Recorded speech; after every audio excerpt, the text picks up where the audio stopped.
Nek ora gelem jotosi Sengkuni, kowe tak jotosi ning kene nganti suwek-suwek cangkemmu. Waduh.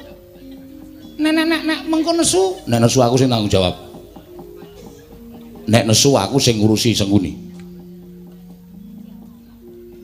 Nek kono bales. Nek kono bales saya banter ling antem. Gelem ra? Gelem kok tak jotosi. Gelem. Gelem madhep rono. Capeng. Malangkerik. Sumbar. Paman. Rasa nggo paman. Sengkuni. Sengkuni. Aku minta maaf ya. Ora sanggup minta maaf, wong arep gelut kok minta maaf. Sengkuni Amuk Suraprata Jayaprata. Aku dadi bolone Antasena. Ngono ta? Heeh. Lamet ndelok cangkemuan jotosane Sengkuni. Wis kek mlayu. Aku mesake. Oh, surah mesake. Oke, wis mlayu, ora gelem mlayu, bus-bus ngono diteno lak ajar dhewe. Sengkuni aku njaluk ngapura Sengkuni.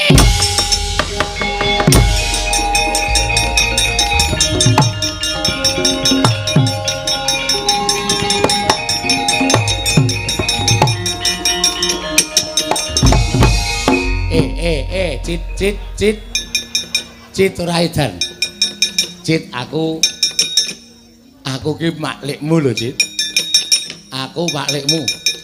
Non sewu, Man.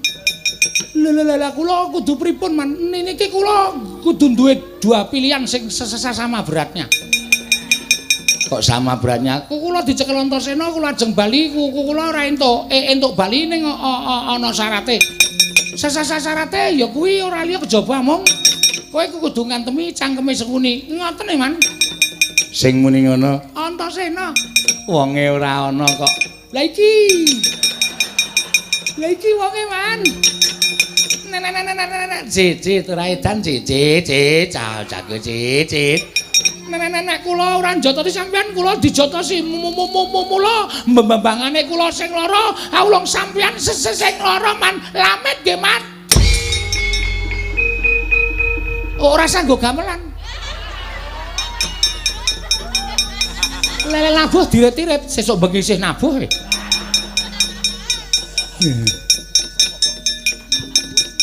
Ngun ya, Pak Dik. Padha-padha. Lamet nggih, Man. Ora apa-apa. Kok antemamu kok banter men tur ratos Gegem watu. Oh. Jagat Dewa Bathara Paman, wonten dawuh nggih. Pancen bocah ora kena dirasani. Nembe kemawon kula raosi wonten salebeting batos. Menika mboten pangling wisanggeni. Leres ngendikanipun Paman Harya sareng kaliyan Antasena. Sowan wonten negari Ngastina Paman. Monggo cekat-ceket pados kontrakan mawon nggih. Liripun kados pundi? Kula sumurup kalih anak kula kekalih menika kok wayah kula menika sajake kaya saya tratapan ati kula. Inggih, dipun dangu kemawon nggih mbok menawi wonten pangandika sanes saking paduka miwah atur ingkang benten saking pun wisanggeni Paman Lenggah Prayogi. Inggih. Anak lanang handindita bocah mursid. Isa mikul durung mendem jero karo wong tuwa. Aja mung kandhek ning pangudang kababaro dadi pakarti. Wisanggeni padha raja saprapta munggir atmajaku bocah bagus. Tansah pinanganing kawidadan niring sambikala praptaku ya wa. Aku ngaturke sembah bektiku konjo.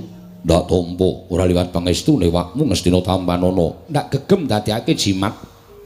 Antasena padha raja sapraptamu. Pangestune Pakdi slamet. Niring sambikala praptaku aku ngaturke bektiku katur ya Pakdi. Antasena ndak tampa pangestune wong tuwa Tambanana. Tak gegem dadekake jimat. Nggih, wayah Mas katuran Karaharjan. Simbah Patih Sengkuni slamet tekaku, Mbah. Aku ngaturke bekti marang kersaning Simbah Patih ya, Mbah. Kula tampi dawah sami-sami Angger Antasena wilujeng, nggih. Slamet, Mbah. Kok ndelik nang kono ngopo? Mboten apa-apa wong nggih papane nggih rupak. Wonten mriki kemawon. Ya wis, aku ngaturke bekti katur ya, Mbah. Kula tampi dawah sami-sami. Ah, putuku ngger, putuku wong jentara. Putuku wong sekti, putuku wong bagus. Wis anggeni kowe padha rarja sapraptamu ya, ngger. Simbah Saka Lima iki. Heeh, aku Mbah Kakung. Mbahmu Saka Lima. Aku ngaturke bekti katur ya, Mbah. Oh, tak tampa, ngger. Cah bagus pengestune Simbah Tampanana ya, Li, ya nang. Ndak gegem dadake jimat. Prayoga nggonmu sowan ngersane anak Prabu Duryudana. Wis ora kurang prayoga, Mbah. Antasena kowe slamet, ngger, cah bagus. Pengestune Simbah Durna. Simbah Durna wilujeng bektiku katur ya, Mbah. Oh iya tak tampa. Pengestune Simbah Tampanana ya, ngger. Tak gegem dadekake jimat. Prayogakno nggonmu lungguh? Ya wis ora kurang kepenak. Mbah Putri ora melu apa? Ora sasang rembug Mbah Putri barang. Ah wis ora tau melu nang ndi-ndi. Cacahke Kalanjana wis nang omah jenak. Ya kala mangsa sok dijak mesake. Tukoke ondrok. Keleke papat ki tukoke ondrok. Ayo mbok menawar dijak nang ndi-ndi wong sing jeneng wong ki anggere resepsi adoh kae mesti garwane dijak. Ya meng aku sok ngrasani Simbah Durna kae nek ana pahargyan gedhe kok Mbah Putri ora tau dijak. Antasena? Piye? Nek kowe diem piye ta? Ya ora apa-apa. Ora sang rembug Mbahmu Putri. Oh iya. Prayogakno nggonmu lungguh. Wis ora kurang kepenak. Wis anggeni Raharja. Si wong awangga slamet teng aku wae. Aku ngaturke bekti katur ya wae. Ya tak tampa ngger cah bagus. Antasena slamet. Pengestune Pakde Ngawangga wilujeng bektiku katur ya Pakde. Tak gegem sarta tak tampa pengestuku Tampanana. Ya tak gegem dadekake jimat bisa geni. Ana apa wae? Sumengka nggonmu sowan. Ana ing ngarsane awakmu Ngastina. Ana wigati apa? Mara kangge matur marang awakmu Ngastina. Yen pancen aku bisa menehi sarta peparing kelawan sira kulup atmajaku bocah bagus. Apa ing dadi panjalukmu wakmu Astina bakal ngudaneni. Yen mengkono jumbuh karo Nawala ing wis diaturake. Aku tak takon karo Siwa Ngastina. Ya, arep takon apa? Siwa Ngastina wis nampa Nawala. Wis mbok surasa isine Nawala. Ya, pancen wis tak surasa. Lah, tekaku ning papan kene iki sawanana negara Ngastina kuwi mung kepengin nampa pangandikaning Siwa Ngastina. Munggo pangendikamu kepiye? Wangsulaning Siwa Ngastina kepiye? Ngastina iki tak jaluk separo. Yen tak jaluk separo ora entuk, sisan gawe malah wutuh. Pripun paman? Monggo dipun sekecakaken. Kula sampun kentekan akal kok nggih menawi pinanggih kalian lare kalih menika. Aku bakal menehi wangsulan nanging aku kudu ngerteni dasarmu apa kowe njaluk negara Ngastina. Dasarku ngene. Sing jeneng anak kuwi bisane mikul dhuwur mendem jero karo wong tuwa. Bisane njunjung derajate wong tuwa kuwi ora kok perkara anak mau iso munjung ingkung gajah saben dina marang wong tuwa. Menehi bondo donya kelawan wong tuwa kuwi ora. Nanging tumraping ujaring para kaki-kaki nyebutake swarganing wong tuwa kuwi gumantung ana ing tingkah lakune anak, ya tata kramane, ya unggah-ungguhe. Mongko putra-putra Pandhawa kuwi sing ora iso basa, ora iso ndodhok, ora iso unggah-ungguh mengaku karo Kakang Antasena. Selagine Kakang Garukaca, Kakang Antarja lan sak piturute kabeh iso tata krama njumbuhake netepi kelawan tembung yen to bisa mikul dhuwur mendem jero karo wong tuwa. Lah, mula aku banjur krasa. Saksuwene aku dadi anak Pandhawa ki aku ora iso gawe kasuwarganing wong tuwa, aku ora iso gawe pemareming wong tuwa merga solah bawaku ing sarwa kuciwa iki.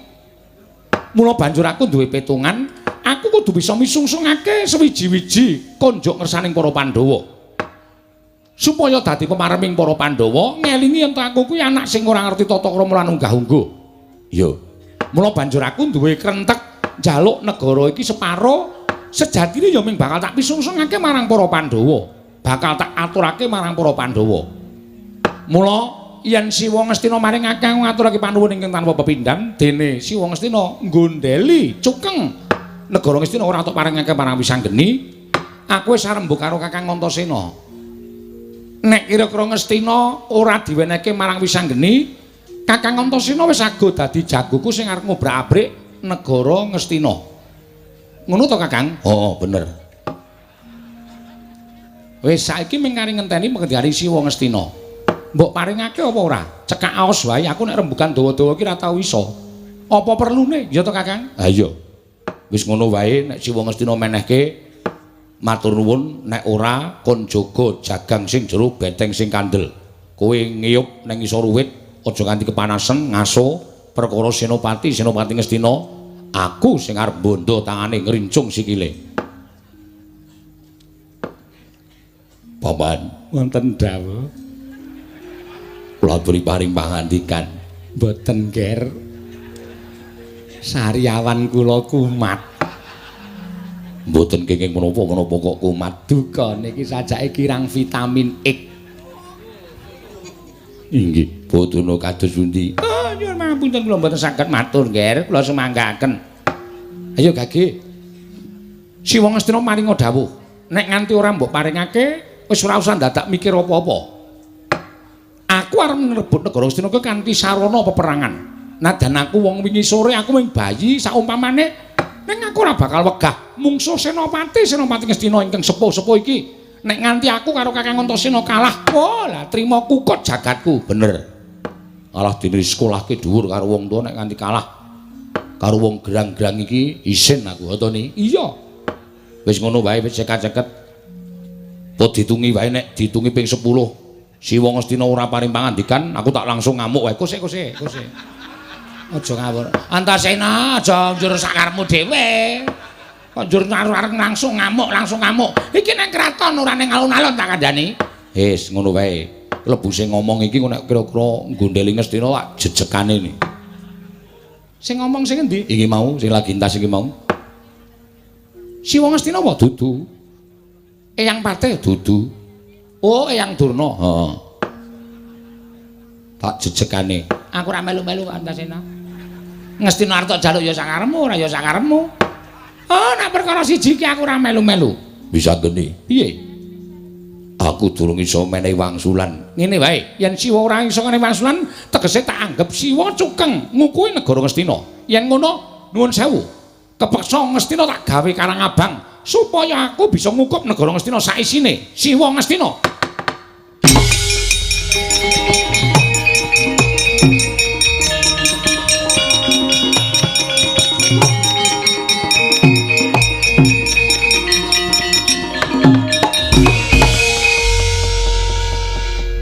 Yayi Ngastina, Kakang Prabu Manindra wonten dawuh. apa iki ngaran Wisanggeni? Inggih menika lari atmajanipun Arjuna. Ingkang namipun Wisanggeni. Ladalah ya jagat Dewa Bathara ya jagat Pangestungkara.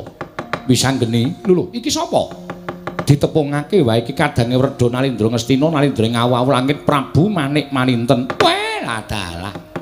Wah, lah mula kok tak aturi paring pangandikan ora ndang paring pangandikan iki jebul ngenteni jagone to. Kakang Antasena piye? Iki eneng jago saka negara Ngastina jenenge Prabu Manik Maninten. Rasa wedi. Arep nggawa jago pirang-pirang watur kowe isih didukung karo Kakang Mulanang Antasena ora usah gilone. Iya, Kakang Antasena. Sing prayitna ngati-ati Insinyur Wisanggeni. Iya, Dokter Andes Antasena. Le lulus ki dek kapan? Kok do nganggo titel dhewe-dhewe iki lho. Kowe Prabu Manik Maninten dasar kepara nyata. Wigatine apa? Aku ingkang bakal dadi wakiling wong Ngastina. Aku ingkang bakal dadi wakiling Yai Prabu Duryudana menehi wangsulan kelawan Wisanggeni. Kowe ora ngerti. Kowe iki wong cubluk ning keminter. Kowe iki wong bodho nanging semune nyandang cara dene wong pinter. Lire piye kowe kandha kaya mengkono? Sak ngertiku nadyan aku wong bengkanane tegese aku wong jaban rangkah ning aku ngerti yen to Ngastina iki besok baline kudu nganggo perang gedhe Bratayuda Jaya Binangun. Kuwi perange Kurawa lan Pandhawa. Mula Ngastina iki iso dirembuk ya mung dirembuk wong Pandhawa lan wong Kurawa. Liyane wong Pandhawa 5 karo wong Kurawa 100 ora kena melu-melu rembugan perkara iki. Mula kowe wong kono-kono kowe dudu wong Pandhawa kok melu rembugan iki. Wah, lah kowe iki sing nyandang pinter ning sejatine kowe Ratu Bento tak kandhani.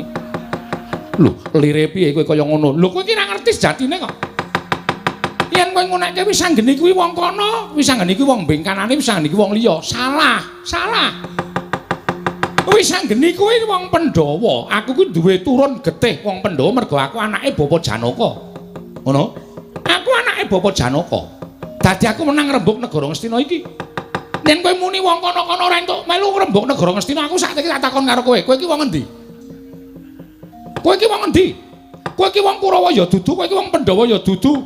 Sing wong liya iki kowe. Lah kok kowe malah ngarani aku wong liya? Oh, mutar.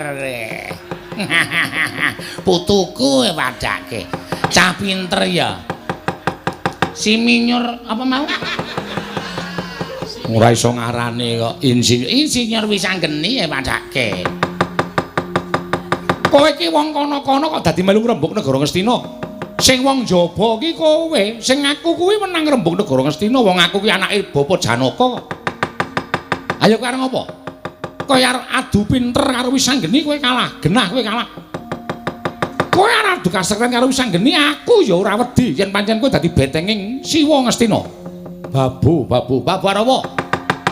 Yen ngono pancen wis ora kena dikandhani kowe wis wegah nampa warah nampik pitutur becik. Kowe bakal nerak pacak nerajang perbatang. Kowe wani marang panguwasaning para dewa. Lho, aku wani marang panguwasaning para dewa perkara sing endi? Ngastina kudu bali kanggo Bratayuda ning tok gelak mangsane, tok gege wancine. Kowe nganake kenceng Bratayuda dina iki. Kang mangkono kowe miradati kudrating Jawata. Perkara dewane nesu aku sing tanggung jawab. Aku ora wedi. Mengko yen ana dewa sing nesu karo Wisanggeni aku sing tanggung jawab. Butuhe kelakon penjagaku. Lah dalah. Yen ngono tak gawe sayembara perang. Sayembara perang piye? Sapa sing cilik gedene Sangkuli kadidaning Prabu Manik Maninten menang boyong negara Ngastina ora ming separo ning sak kukupane. Kakang Antasena piye? Ana sing wis nganakake sayembara perang sapa sing cilik gedene Sangkuli kadidaning Prabu Manik Maninten menang boyong negara Ngastina. Putuh Kakang ora ming separo. Sing muni iki Prabu Manik Maninten kon metu Jawa. Kon metu Jawa jajale kaya ngopo kekuataning Prabu Manik Maninten kawedhi.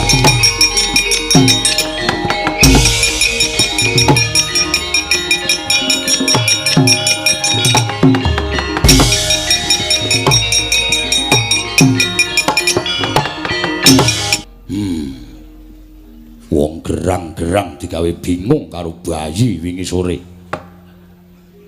Wisanggeni dugi mriki mboten wonten ingkang wantun kumecap kejawi amung Kakang Prabu Manik Maninten. Iya nyuwun pangapunten, Nggih. Bingung anggen kula badhe napakaken dhateng awak kula piyambak. Ah, wong ki nek kewanen sapa Kakang Durna? Nika Prabu Manik Maninten. Lah kok nantang karo Wisanggeni lah kok dadi wani sumbar nganake sayembara perang. Oh, nuwun sewu lho, Nggih, mboten kula menika angias. Tuwe nangilani dhateng kadidanipun Prabu Manik Maninten. Jer nambe menika kula tepang kaliyan Prabu Manik Maninten. Namung sekinten kula mujudaken satunggiling saloka cecak nguntal cagak cebol gaya wulan wuta ngitung lintang tang kelakone jepak wurunge. Mergi kula ngertos lahir batinipun Wisanggeni. Wonten. Wonten dawuh. Sampeyan seneng nek Ngastina rubuh, nggih. Sampeyan bungah nek kula kelangan negara Ngastina.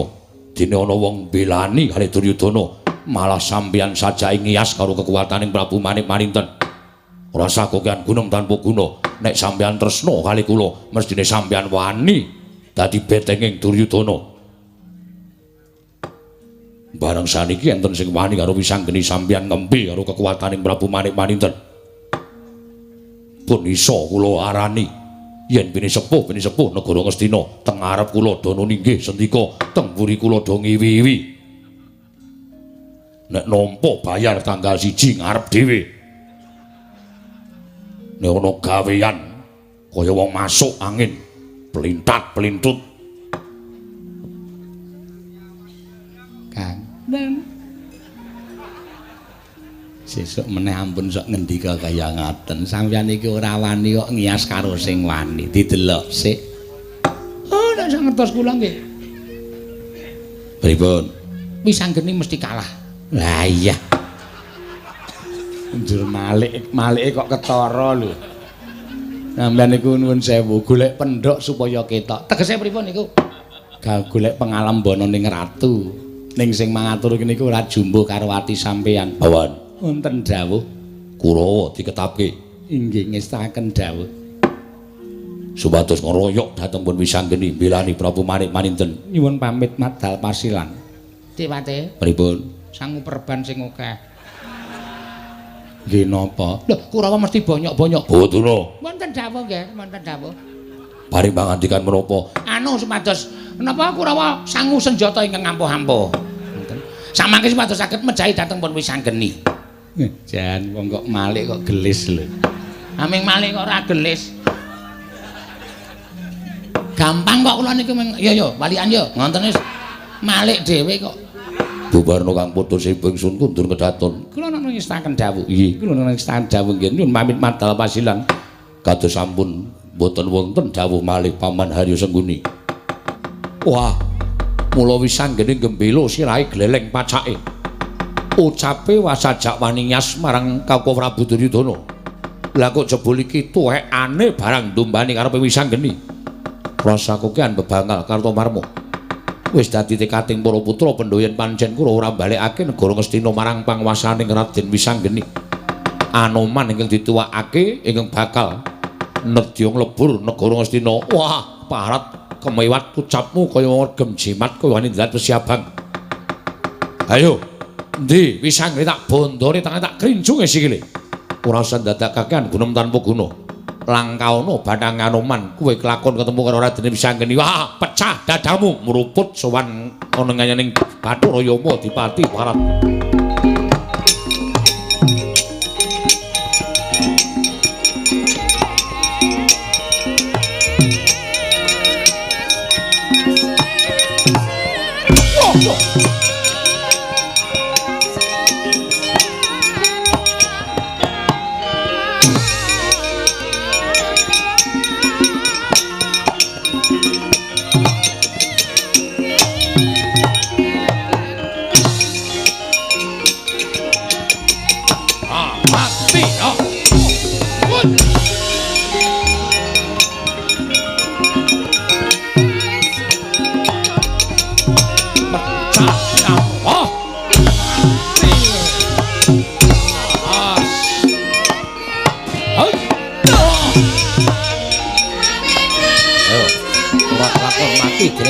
Derajat apa?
Cocok godho jebul gadam.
Anoman Swatama kerubutan Anoman Jambaka siji. Wah, pamer. Tiban tanganku ora gograk marasmu tak groni mara kake tibano. Modar. Wah.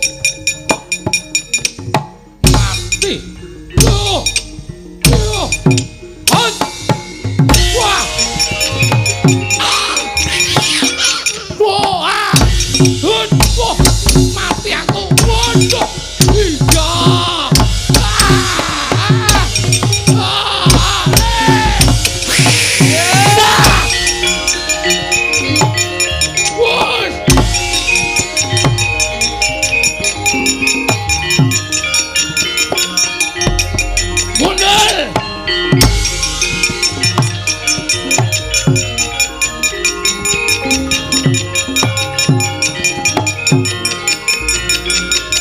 Waduh, ketemu gendrone.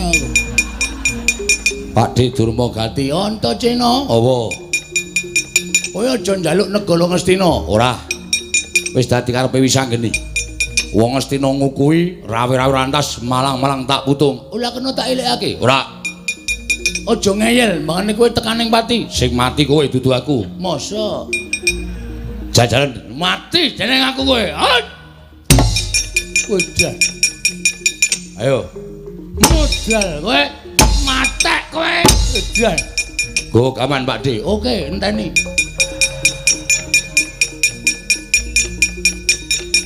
Bendho ndasmu Tibano. Ah. Urung karuan guruku iso tedas. Aku walesen legane atiku. Aku ijen ora tau wales.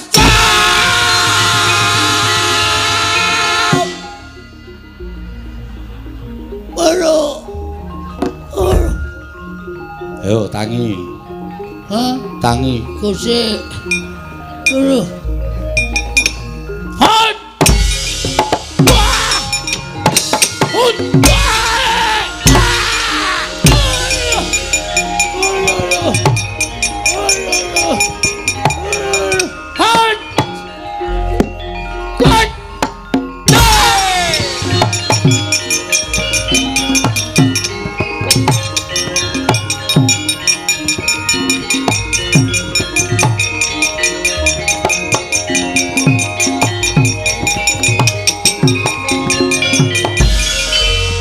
Man piye?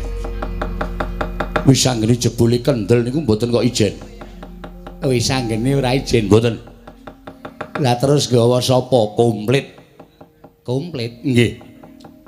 Saksone barang. Nggih. Komplit Anoman, Sencaki ketok, Gatotkaca ketok, Antarja ketok, pirang-pirang wadya balaning Wisanggeni. Kula kinten pun sami samapta ing gati sawijining diri. Kula semanggaken, Mas. Kowe ketemu sapa? Anoman. Anoman iku kethek tuwa ora saya suda karo saning saya kuat, saya sentosa. Wah, tangane atos ora jamak-jamak. Kawon kula man Ketemu Sencaki. sanes Kurawa dirampungi karo Anoman.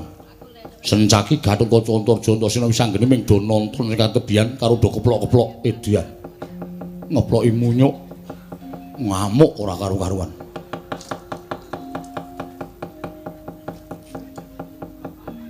Mungsuhmu sapa? Anoman. Antasena, Man. Antasena. Antasena, nggih. Kepalat kula sil kula goleki Anoman ning ketemu Antasena kula wanek-wanekke. Antasena, ora bali mati kowe. Kowe sing mati, Pakde. Kula wis mak telatap.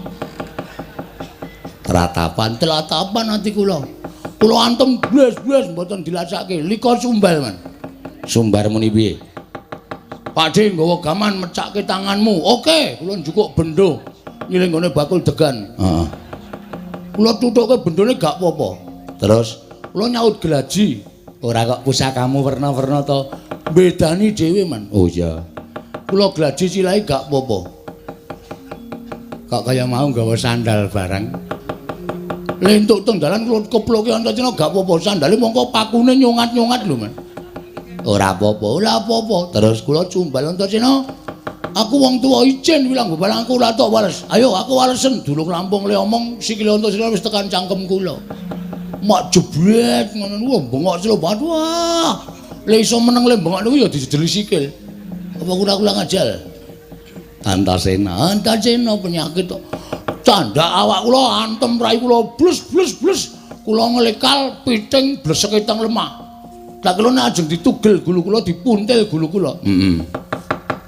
Mak jebret ngonten nganti kontal tekan genggong, Man. Kowe nggih Antasena kok kuwatane kaya ngono. Cek nonyo dudu Antasena, Man. Sopo? Tangane gedhe banget. Nganggo sul janileng. Mbak amangke sapa wange? Lawani, Man. Nek wani kula ora ditokke bosok teng jero kotak kula. Niki, niki wonge. Oh. Arep wani nyebut jenenge. Mboten wani, kula niku mung gumantung liwulip mung gumantung niki kok, Man. Nek niki lak payu ya kula bosok teng kotak, Man. Ora arep nyebut, pun. Mundel mawon, Man. Sapa kira-kira sing arep maju? Watak. Citraksi. Nggih, Man. Arep perang po? Golek kriket. Oh iya. Maju kene, aja kaya bocah cilik.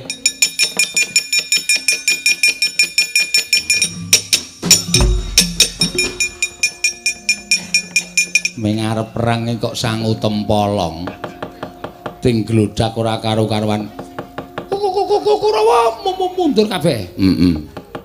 Sing maju sapa? Wiwisanggeni napa Antasena? Anoman. Lho. Kok geseh. Sing njaluk negara niku wisanggeni kok sing maju Anoman. Ora sakokean cangkem. Nek arep menyang oke perang, nek mengkoke anomong aku ra mbutuhke wong ngomong. Sumbar Anoman apa sapa wae sing iso tok cekel kowe entuk ganjaran sing sakpurat saka anak Prabu Duryudana. Amuk susu Suramrata Jajaya Prata. Anoman Antasena gegagaga Gatotkaca Antarja Winarti Wisanggeni kok wedok kelingan pacar kula ya, Man. Oh. Wisanggeni aja maju ijen bareng ngomoro. Iki Citraksi kelakon nugel kulumu parat kowe.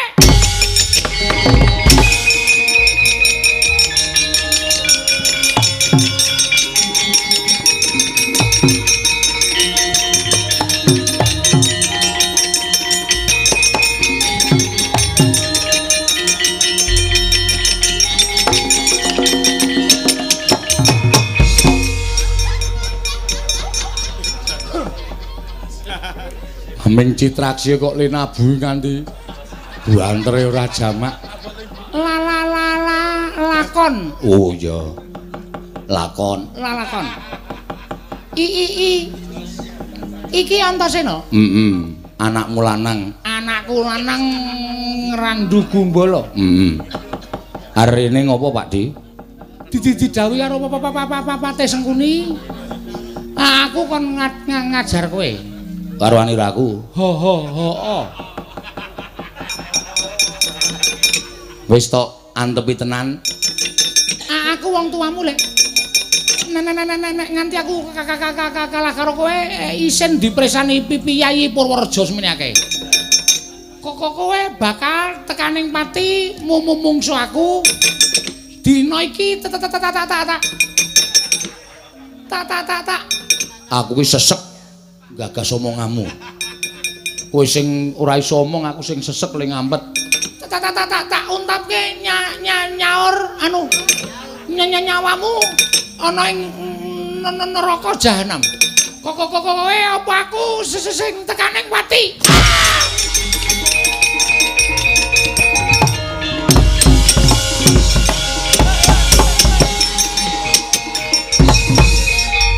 Iki nek ngene iki dadak mijeke iki. Iki deloken iki.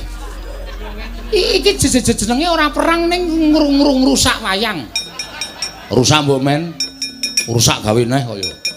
Edan benake. Emang ngene kok ngono benake. Aduh. Kapok ora kowe? Kapok. Njaluk tak ajar meneh. Ora. Aku tak bali. Konjur sak penake dhewe bali. Aku rung tutuk ning ngajar kok bali. Antasena, aku Pak Demu. Aku ora urusan.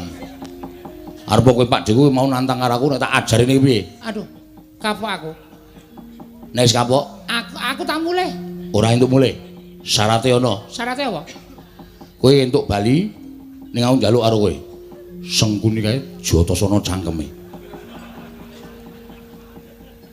Kae Pak Lek. Kae iki lekku. Ora urusan lekmu, ora urusan sapa-sapa. Nek kowe ora gelem jotosi cangkeme Sengkuni, kowe tak jotosi. Aduh. Mama makan buah si malakama iki. Ayo, manut ndi? Nek kowe ora gelem jotosi Sengkuni, kowe tak jotosi ning kene nganti suwek-suwek cangkemmu. Waduh. Nek mengko nesu. Nek nesu aku sing tanggung jawab. Nek nesu aku sing ngurusi Sengkuni.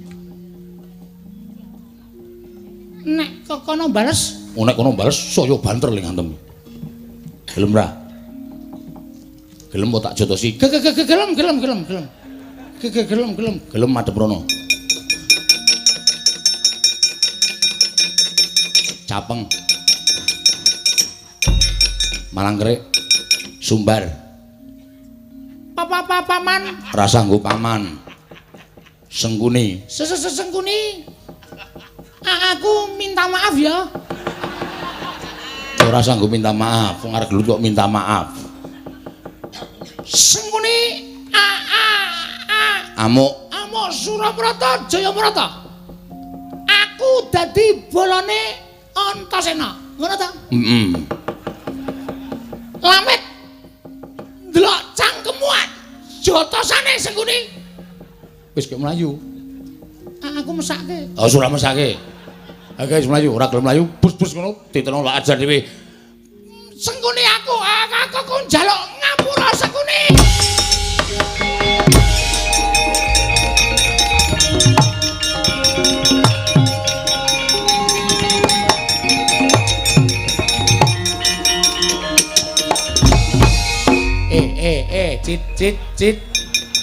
Cit ora edan.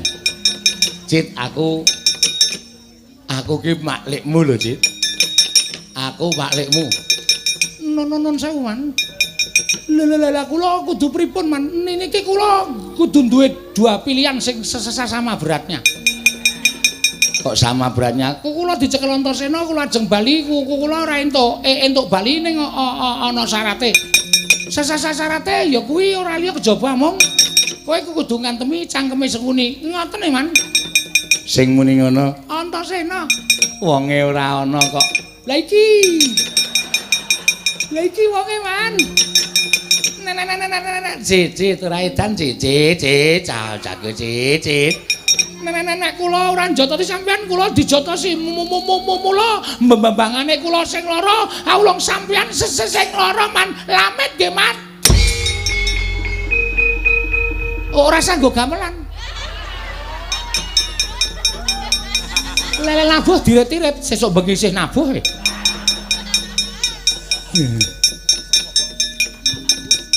Nuwun ya Pakde. Apa padha-padha. Lamit nggih, Man. Ora apa-apa. Kok antemamu kok banter men tur ratos Gegem watu. oh engko dadak gegem watu Sing ngakon Antasena, nyuwun ngapunten. Kula mung sak derma nglakoni lho, Man, nyuwun ngapunten. ora apa-apa cah pinter kok rumangsaku nek dikon apa-apa kok manut Mbambangane kula sing datemi cangkeme wong cangkem sampean sing rusak. Tutur dasare sampean ya rusak cangkeme kita. dengkulmu melacat ora Dur nun Rene le. nggih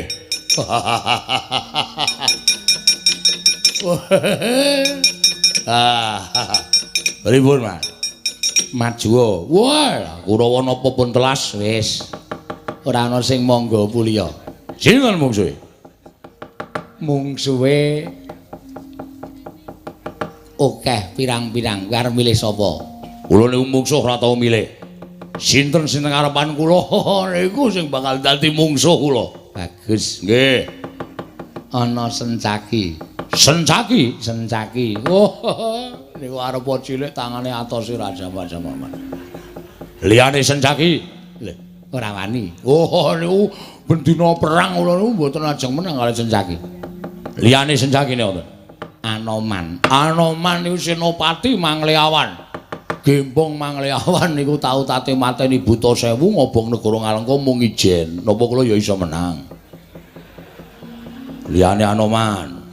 Golek musuh niku kira-kira menang, kok golek musuh kok kalah niku percuma. Gatut Kaca anak Werkudara. Iya, wingi bayi wingi sore niku. Ning nika laire teng Kayangan. Zaman ngerti critane mboten Galwaca niku awake digawe wesi kabeh niku jane dudu menungso ning robot. Napa kula ajeng mungsuh robot? Terus liyane Antarja. Wani Antarja. Jelas. Antarja niku putune dewaning ula, Man. Lho, sampean kudune mikir. Nek nganti Antarja nesu ale kula matek aji kula dirubung ula sak donya. Napa mboten modar? Monggo upase gawat-gawat. Ayo. Liyane Antarja. Aming kari Antasena. Ah, niku sing paling kula wedeni. Liyane Antasena wis anggeni bocah loro niku kula ora wani. Nek wonten mbok sing wedok, Man. Ngedian. Wedok kae aku tuwa kae gliyak-gliyak. Anjur ming kowe Nggih, ora ketang ming saubengan rong ubengan kula tak mangkat nyambut gawe ndak tukani Koko Prabu Duryudana. mangkat to. Nggih. Sapa nyedak candak banting dadi apa? Dur, Nun, gamelane iki dienggo. kajenge doleren mesakake ora. Kula perang ranggo gamelane beres kok. Perang niku ora kudu nganggo gamelan, perang niku sing dadi nyatane. Tiwas ditabuhi nganggo gamelan sindene gali-gali. Jolola jolali. Nek kalah percuma. Sapa ngetok mudar. Dursasana ki Werkudara ing Ngastina kok nek maju ngene iki sing padha gatekke pirang-pirang. Jar kowe. Enten iki wong nyambut gawe.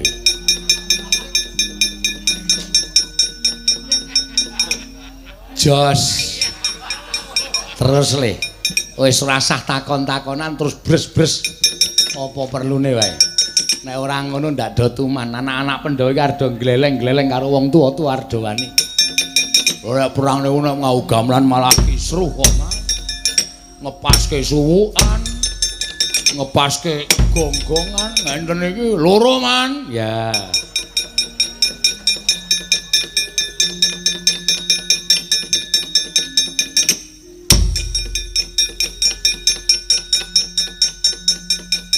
Ngopo iki?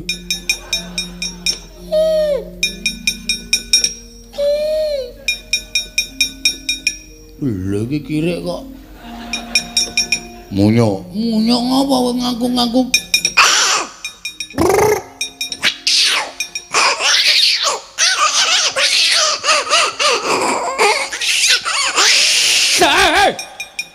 Wah, wegah aku. Aku wegah nek kowe ngono kuwi.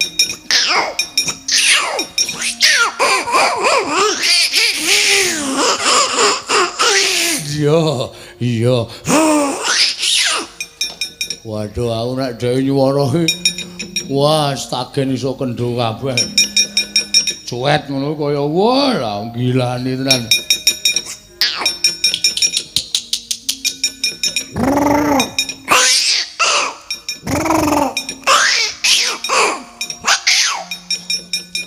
Piye, karepmu piye? Hah? Ngopo? Piye kuwi? Kapan? Wis ora iso aku Selasa lunga. Kemis aku genduren. Hah? Ora sembuh, kowe pokoke kudu tak candak, banting dadi mudir jeneng aku.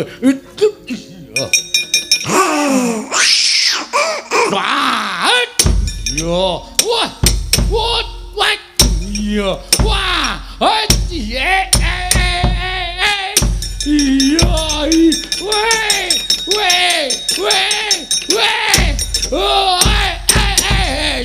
Oh, laran.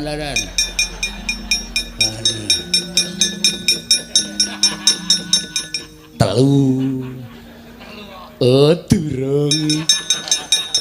Telu dengkulmu mlocot. Mengkari ngitunge kok. Ya. Anoman kok dadi tuwae kok ampuhe kegila-gila.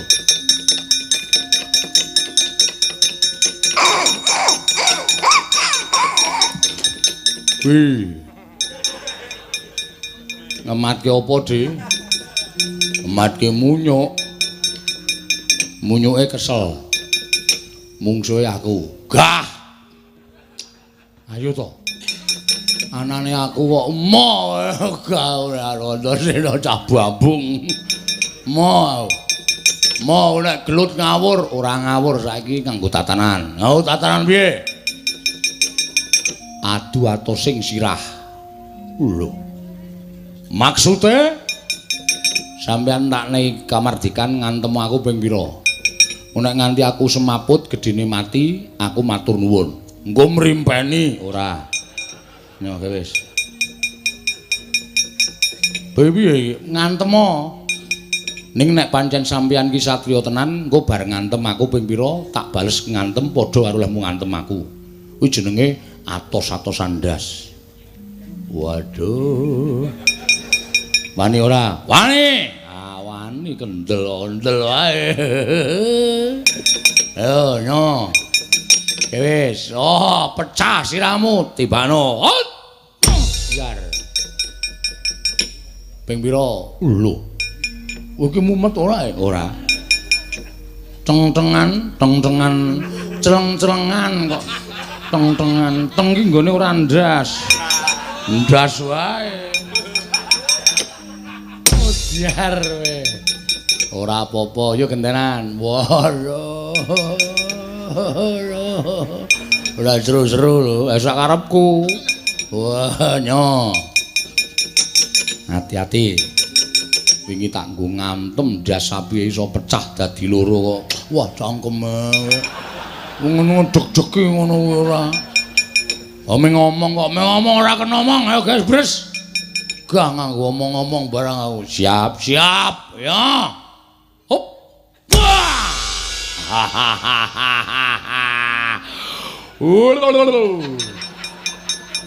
Piye Pakde ora apa-apa, genahe sing ngadeg ngene kok. Wah, ampuh tenan, ampuh wae. Aku pindho ya sampean lagi pisan. Oh iya. Ya nyo, mudan iki aku. Isih buyer. Yo, siap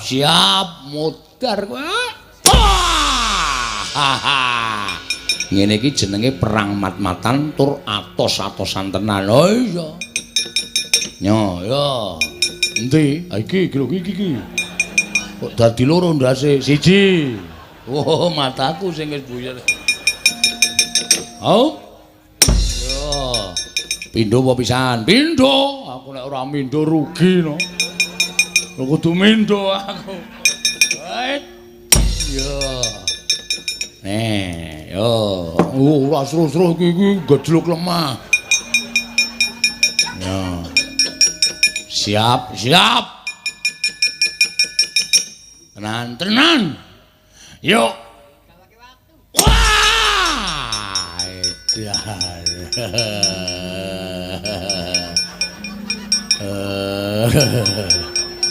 Ngopo sikile kaya ilang tenagane.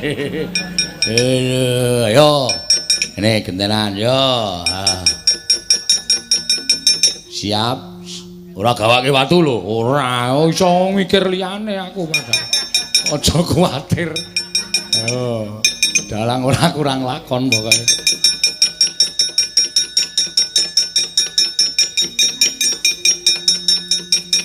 Yo, gak wis kusike rasa kesusu ora. Yo, ayo. Brus.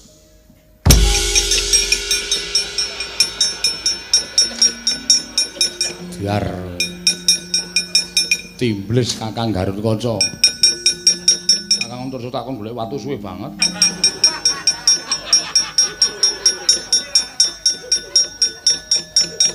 Mbuh aku iso endo kaya aku.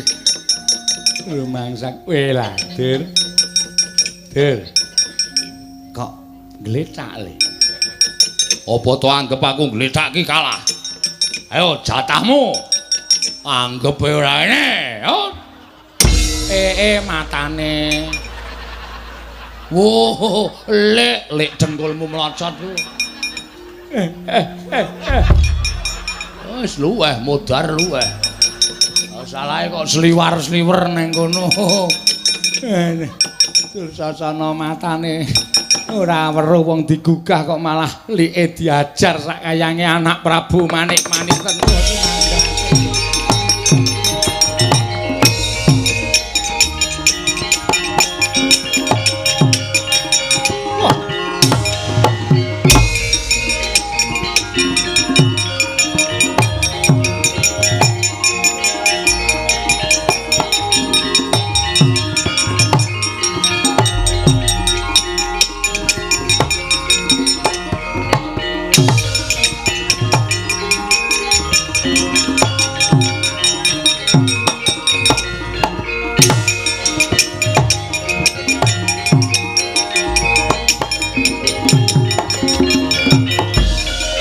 Bar mawut ora iso dikukup sanggaring para sata Kurawa.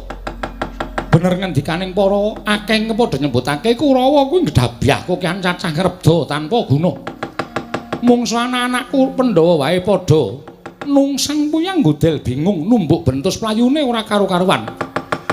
Padha piyaka aja ningkang melu-melu aku dhewe ingkang bakal ngrangket lawan Wisanggeni. Bapa Penemban wonten dawuh nggih. Kula suwun Bapak Penemban. Sampun ngantos negaken dhateng Kemutra. Kula suwun panjenengan kedasaken ngrangket anak-anak Pandhawa. Kula aturi seminggah kula piyambak Kumbara Resi ingkang saged damel srana becaipun para putra Pandhawa nggih.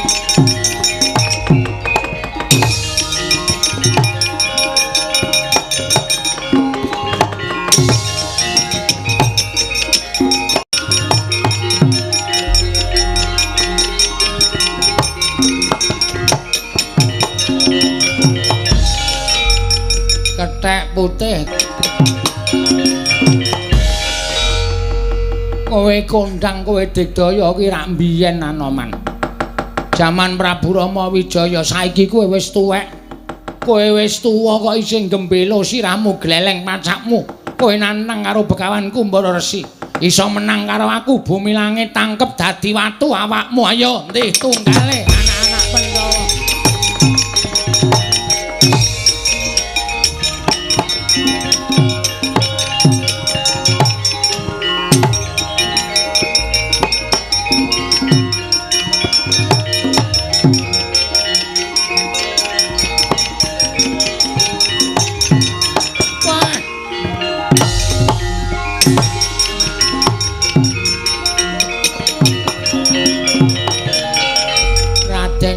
Gatotkaca. Pendhita tuwa sapa? Begawan Kumbara Resi. Sayaning Prabu Manik Maninten. Kowe sing gawe Siwanoman wujud reca. Ayo aku belakno. Piye? Aku belakno. Kelakon penjangka mungger. Mati kowe. Ayo tunggal endi?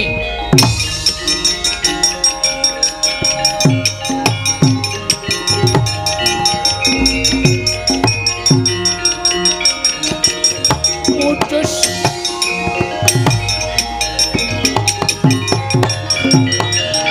Wong sisik kowe Antarja Dasar Pranyata. Kowe iso gawe Katriwandan adiku Gatotkaca. Aja mbok anggap aku ora bakal mbelani aku belakno. Piye? Aku belakno Sembur kowe mati jeneng aku kowe. Yo, endi tunggale?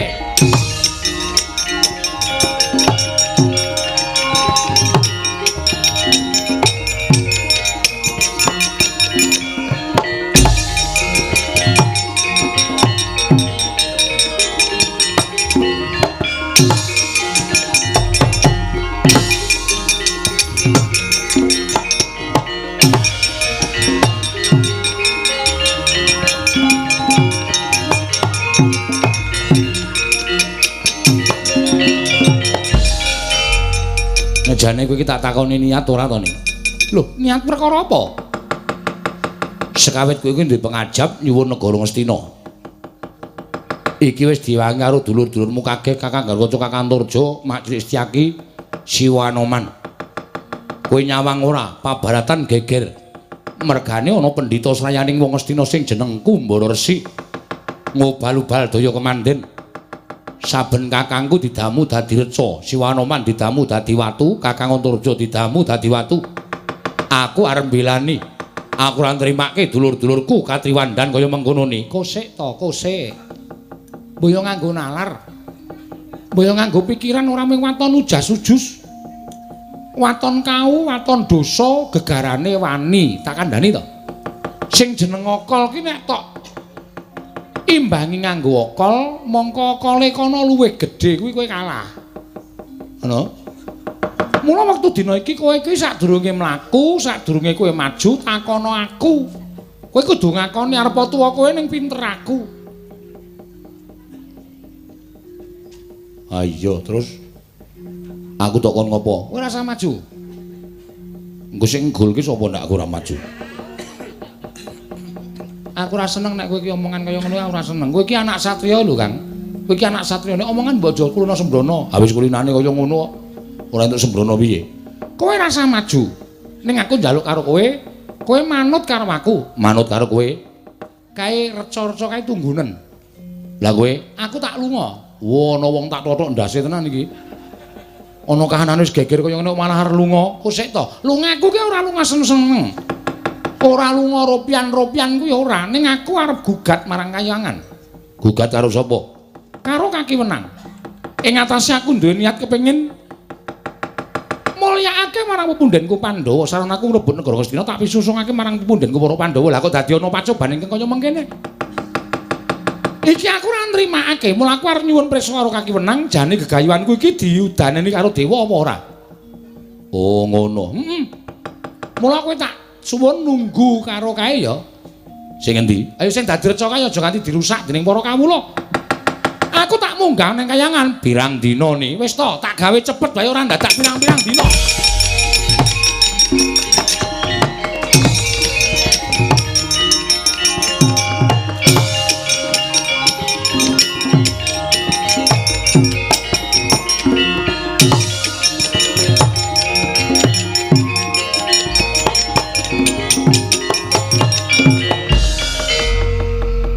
Jebul ora sumbut karo ucape wis anggene. Ing atase makantar-kantar nggonmu bakal rebut negara Ngastina. Paribasane wujuding geni ingkang ora isa dileremake urupe. Nanging lah bareng kowe weruh marang kridane wadya balaku bapa penemban Kumbara Resi. Kowe mlayu sipat kuping. Cetha yen to kowe sejatine santri ingkang jiring getih wedi mati. Wis anggene. Kowe wis nampa patembayaning Prabu Manik Maninten. Ayo aja nguci ing ajurit. Aku tandang ana, mlayu ana endi wae tak oyak nganti tekan lak-lakaning naga wis anggene.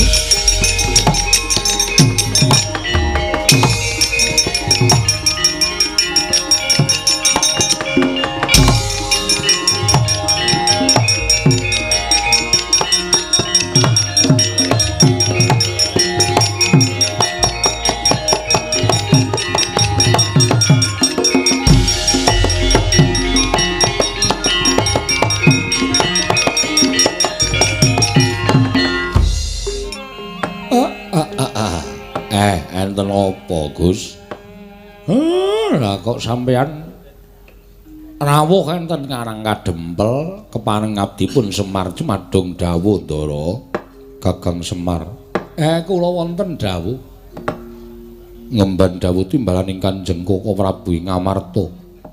Pawarta ing sumebar warata yen to dina samengko atmajaku ing Drepsila geni wisanggeni nedyan jabel negara Ngastina sak kukupane. Kakang apa ing katindakake dening wisanggeni tan wurunga mung nerak pacak nerajang pawaring para Jawata ing mengkono bakal miradati marang kudrating jagat kang aran Bratayuda Jaya Binangun.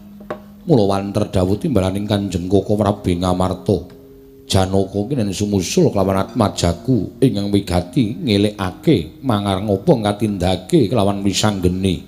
Kakang Semar niku kedah Den.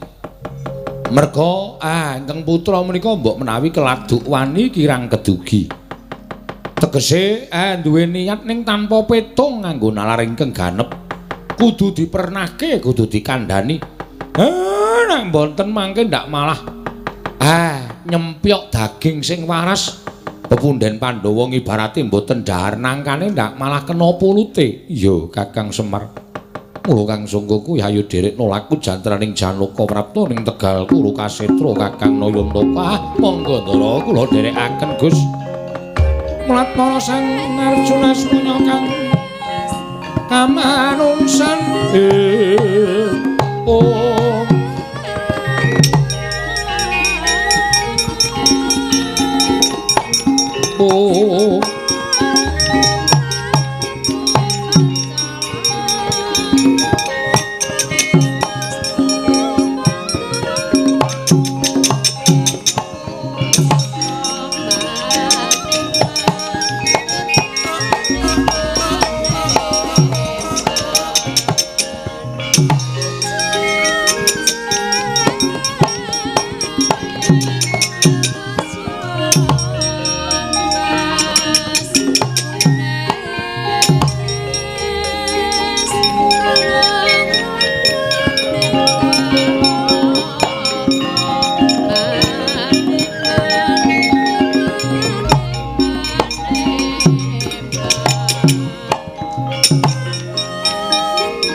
ana dawuhmu apa nggih?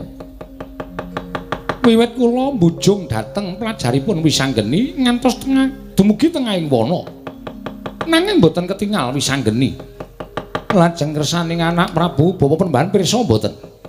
Ingkang ledang wonten tengahing wana menika wujudipun satriya bagus.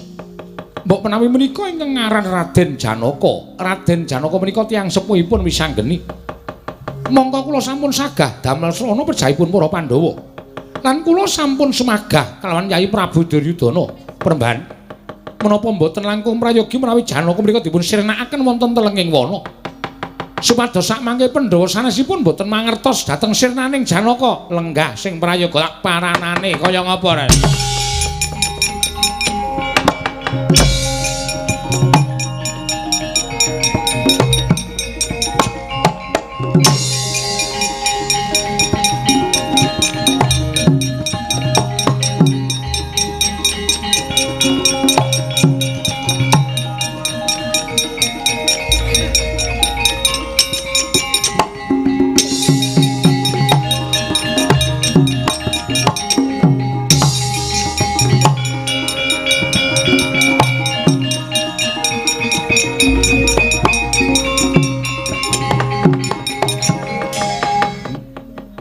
Ana pandhita merpeki kelawan laku ning Arjuna Penembahan sampeyan sapa?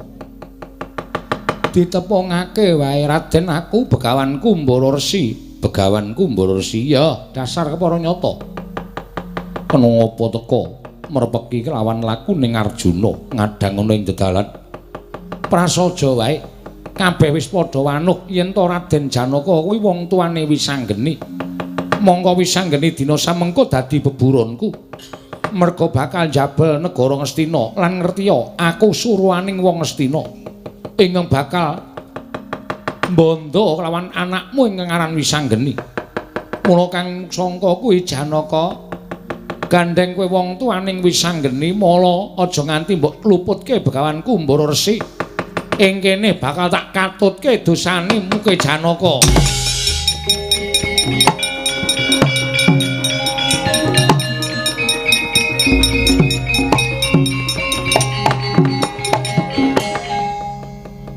Penemban Kumbara Resi.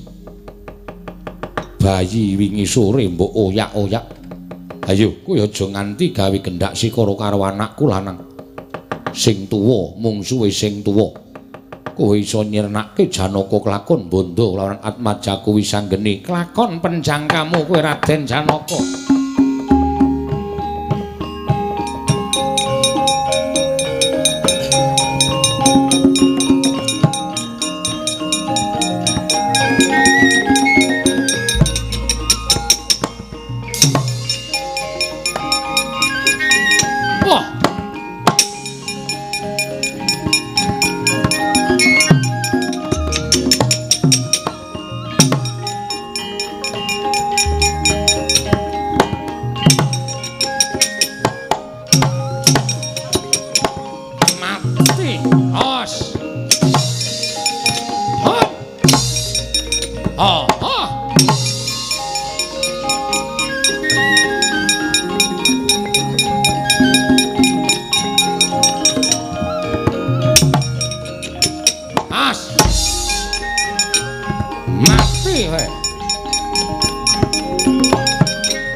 Kowe digdaya dadi laranging jagat lan curing bawana dadi unusaning titah ning mungsuh aku kentekan ngakal kowe Raden Janaka. Kowe tak damu dadi wujud reca suwening suwe mesti bakal tekaning mati. Weh ladalah lakuning para Panakawan seblak barat mbuh tibamu kowe Panakawan.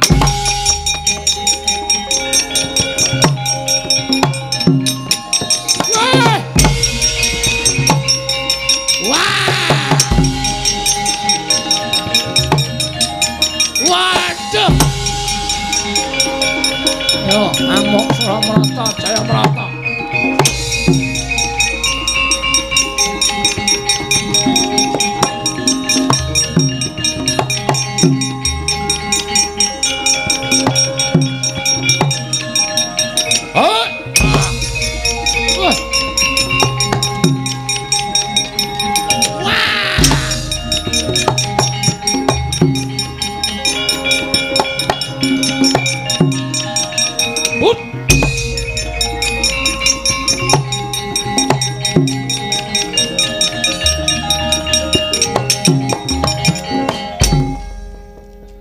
Gong, aku temangsang e.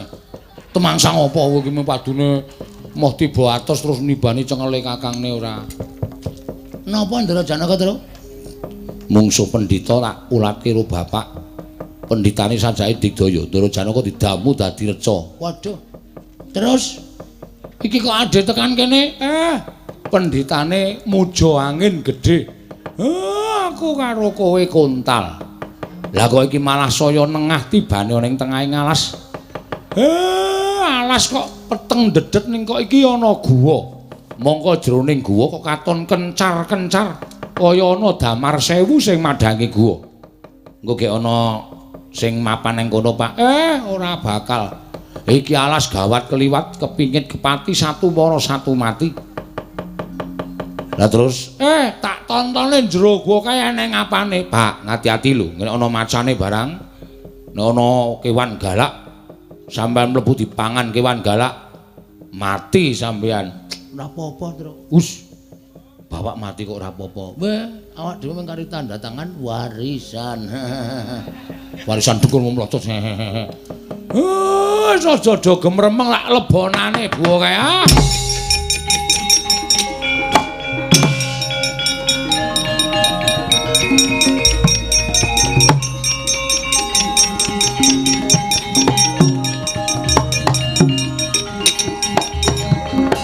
Lah, rak tenan to. Sumbering sing marai padang mau wujude gendhoga. Mongko gendhoga mawa cahya iki dudu darbeke menungsa. Ora eneng menungsa sing duwe gendhoga becike kaya ngene. Dake sapa, Pak? Mbah. Nggone sapa, Pak? Ora ngerti. Iki didol ning klithikan larang lho, Pak. Gong kok idemu aneh-aneh wae lho. Iki gendhoga kok didol ning klithikan. Mbah engko didomong papat ya, Mir. Engko nek wis jerone tak tileki dolen-dolen. Wong kok meng ora dol apa-apa. Wong senengane kok ora. Jarike Semar iki tak dol wis pira wae ya, Mas ya. Mula tak goleki kok ora ana. Tak dol ya arang ya nggo tuku rokok. Tuku rokok kok njaluk gareng aku wis ora udut. Aku ana mbako, ora udut ning linting. Aku padha wae ora. Gek dibuka, Pak. Gunjang-ganjing langit kelap-lapaton. Lir kintang risang mawe gandrung. Petro, piye? Jerone eneng sandangan ditata apik, tirik-tirik. 3 cacahe. Didol wae, Pak, dol meneh. Apa-apa karo didol wae ora. Sandangane, Tru. Ah iya ning ditileki sike. Mbok coba cah 3 kuwi nyandang nganggo sandangan sing ning jero gendhoga iki engko dadine apa? Wah, ora sembrono ngono teke wong. Aku sing tanggung jawab. Gandenge ning tengah ngalas, sandangan kuwi mesti didelikke. Nggonen Panakawan. Oh, nggih, wis tak yo terus yo manut Bapak. Yo Gong yo. Yo, dadi apa awake dhewe? Gege sandangan iki nggonen Panakawan.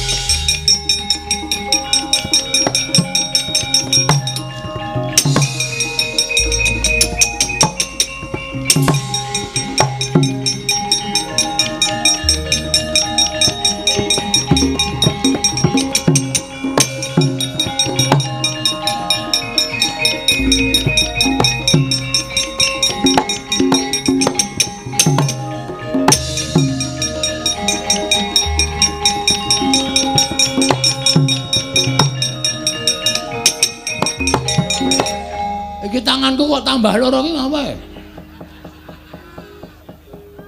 Mer. Iki aku dadi apa ya, Mer? Lah rak tenan to, ora lidok ujaning wong daplok. Sing dadi nganggo sandangan Yama Dipati sapa? Aku, Pak. Petro. Heeh.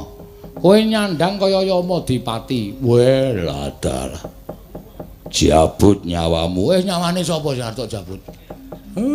Ora ana sing ngugak kok arep dijabut. Gareng nganggo sandangane sapa? Aku sing tengah iki, Pak. Kowe nganggo sandangane Pikulun Narada. Wah! Perkencang. Pak pong, pak tupong. Kuwi gangsaran. Kondur pak tupong.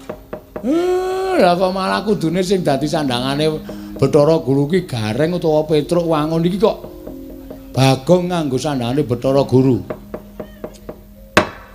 Oh, ngilahen. Mastu nama Sidam Sekaring Bawana Langgeng Kakang Semang. Semar kok Semang. Ulun ingkang rayi jagat Giri Pratingga Kakang. Wah, nek Bagong mesti konangan. Kakang Semar, Pukulun Narada wonten pundi? Nang mburimu. Weh lah. Pukulun Narada. Punapi sih? Punapi piye maksude? Ha, iki sing kisruh nang kene iki. Bagong ra iso basa dewa, Reng. Adi Guru, Kakang Narada kados pundi? dinten samangke panjenengan sampun dados Iwang Pikulun Manikmaya. Kasinggihan Kakang Narada, Kakang Narada karo sapa jenengmu jenenge? Kanika Putra. Kaneka Putra. Kakang Narada Sidik apa? Sidik pangudal-udal. Kakang Narada wonten ing Sidin pangudal-udal. Sidik pangudal-udal Kakang Narada. Iki Yamadipati. Wonten dawuh Pukulun. Ulun nyuwun tulung Yamadipati, esuk iki nganglango jagat ana ing dusun Ngombel. Iya. Neng kono ana wayangan Yamadipati. Titip priksanen nek ana penabuh sing merem mripate jabuten nyawane ya. Iki ngestoaken dawuh. Bathara Guru kok omongane dileweran. Panjenengan dados pundi? Kakang Narada, ulun dawuh kelawan jeneng kita. Iki. Apa to sebabe kita ulun dawuh Kakang? Amargi punapi ulun. Mbuya kita. Wah, wis. Aja le do momong ora nang kene, nang kayangan. Pripun Kakang? Nang kayangan kono munggah. Bathara Guru Ntradaya Yamadipati do ndelikke sandangane, kayangan mesti suwung. Do munggah ning kayangan. Wah, ladalah. Bathara Guru ki ora guyu. Oh nggih, lali sing guyu Kakang Narada. Kakang Narada ayo guyu. Ayo guyu Kakang. Yen guyu Mas, aja seru-seru. Wah iki iso gagal iki reng nek gurune Bathara gurune Bagong iso gagal iki. Monggo Kakang Narada minggah wonten ing kayangan. Kakang Semar, Piye meneh? pripun carane mabur Kakang? Saniki tiket pesawat larang Kakang. Nek nganggo busana kadiwatan ki sak ciptamu dadi sak sedyane ana. Niatmu mabur mesti iso mabur. Siap. Ora nggo siap. Dewa kok nganggo siap. Nggih Kakang. Kakang Narada, Punapi? Kakang Narada, Punapi? kula niku nyeluk Kakang Narada mboten nyeluk Punapi. Punapi menika dalem. Oh nggih, sampun Kakang monggo. Ciptane ulun nedya ngambah Dirgantara. Monggo Kakang bidhal wonten kayangan dinten menika ugi. Monggo di kula dherekaken.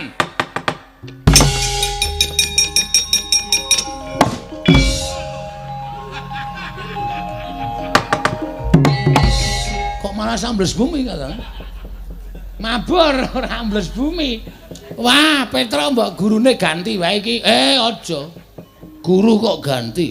Kula sampun nyatet soal-soal kangge murid-murid kula. Mangke nek nganti kula ganti mboten prayogi dadosanipun. Mabur ngambah Dirgantara Kakang.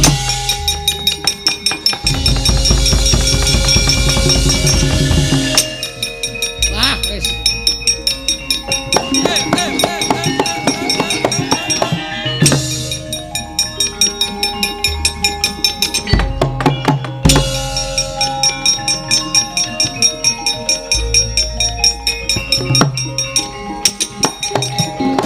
Adi Guru badhe menapa?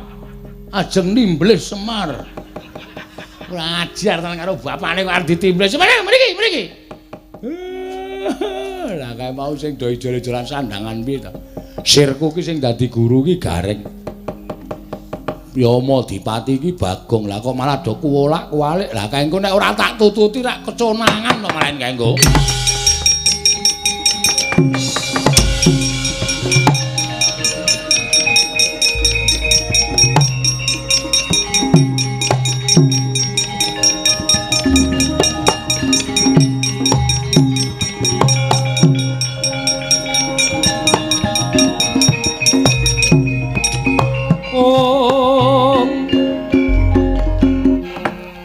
Mastuna sidam sekaring bawuna langgeng wis anggeni gawe kaget kita suwanana ing ngarsa ulun padha arja saprapta kita kakiwenang tansah pinanganing kawidadan ring sambikara sowanku bektiku kunjuk kaki iya ulun tampa akarya bombong tias ulun ora liwat pangestu ulun tampanana ndak pundi nggo jimat paripe dayana ing kasantosan wis anggeni bayana pari gawe apa mesti wae malah tuwa tandha pitakon jroning atiku Kaki Wenang.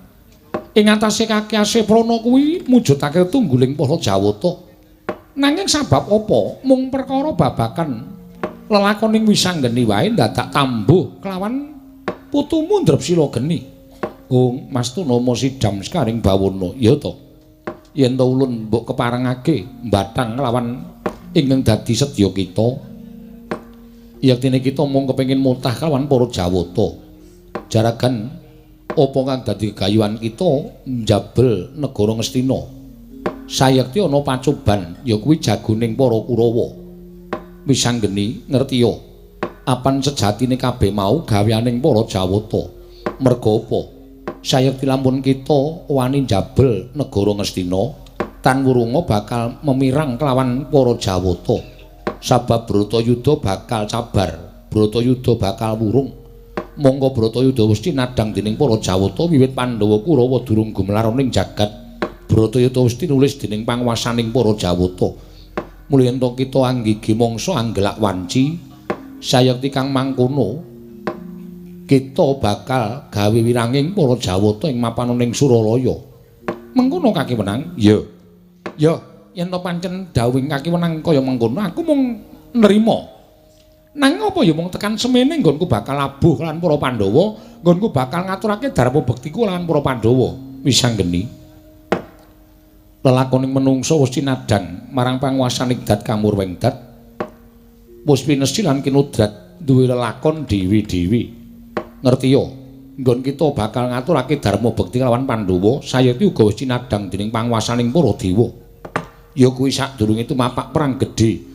Kita kudu bisa nyirnakake ya kuwi Bathari Durga lan Bathara Kala.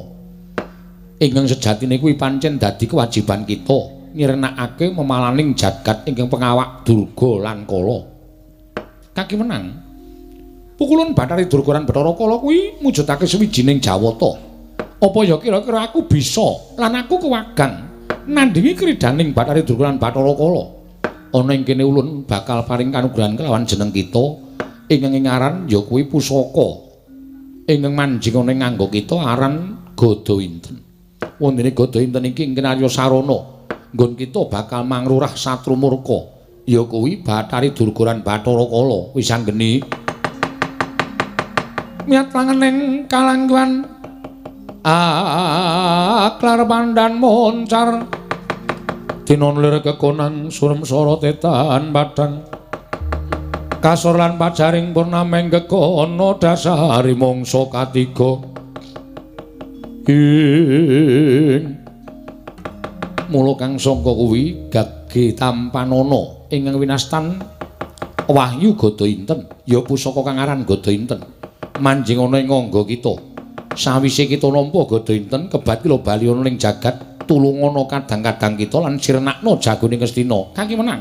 Gage paring ngono aku nyuwun pamit kaslak rasane ngatiku ora sranta bakal nyumurupi kaya ngapa kuwandaning jagoning para Sata Kurawa.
Alukan lakuning lekas kita linuting kidung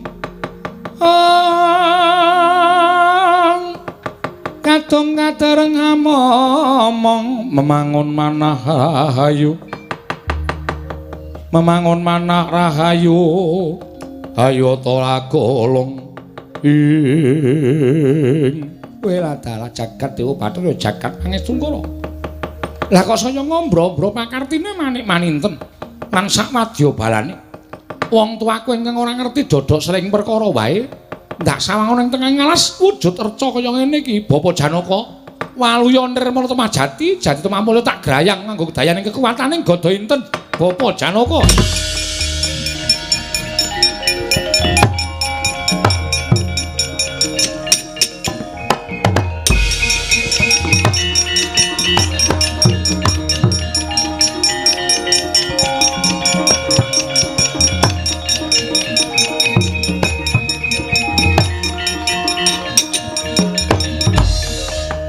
Sanggeni anakku cah bagus.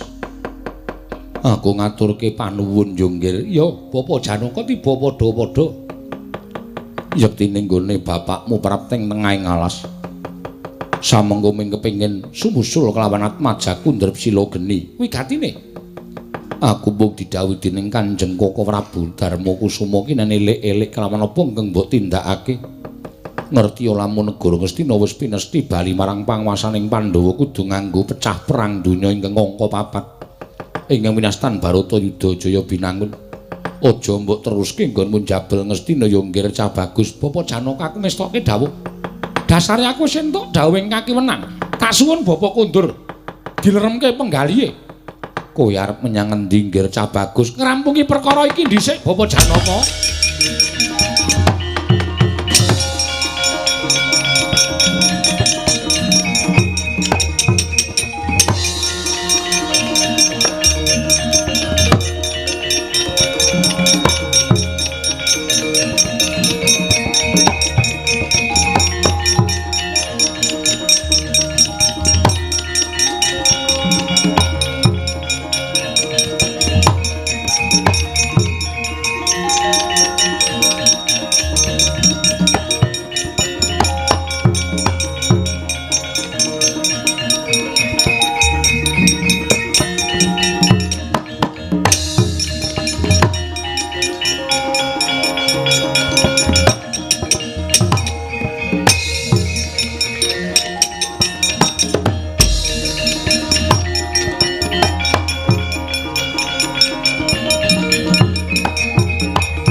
Yata laruta saking Gudha Sang Kurakala yen amutusa Sang Sri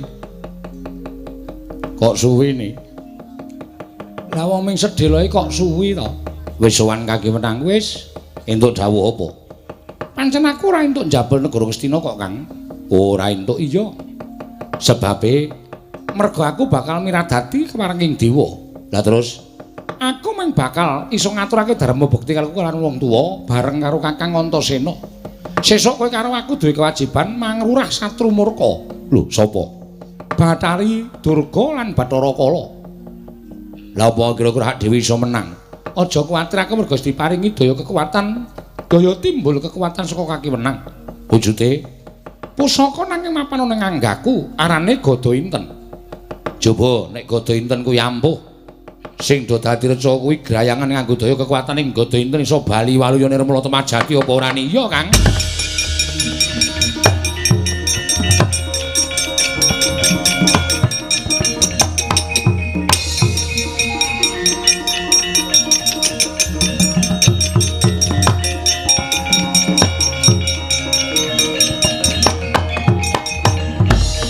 Iya dalah ampuh tenan. Mengestumu ngono Kakang Antasena? Heeh. Terus pundi nggih dipun lajengaken menawa mboten? Bisa nggene piye teruske apa ora? Piye-piye bisa ngene diteruske apa ora nggone njabel negara Ngastina? Siwanoman Kakang Garwaca Kakang Antarja. Aku wis nampa dawuhing kakiwenan yen apa kang tindakake mau pancen terak pacak nerajang pewaler. Ora kena ndak terusake. Oh ngaten. Iya. Mula Siwanoman tak aturi kondur nang Kendari Sada. Kakang Garwaca kundur ning Pringgondani, Kakang Antarja kundur ning Jangkar Bumi. Lah aku kaya bali ning Randu Gumbala. Wis ora kanggo iki. Wis ora kanggo. Bali yo kabeh. Perkara iki tak rampungke dhewe. Menapa anggere wisanggeni saged nandhingi ridhanipun jagonipun Ngastina. Wis, Siwaneman aja kuwatir. Nganti aku kalah, aku wirang bebarang luwun kukut jagatku Siwaneman.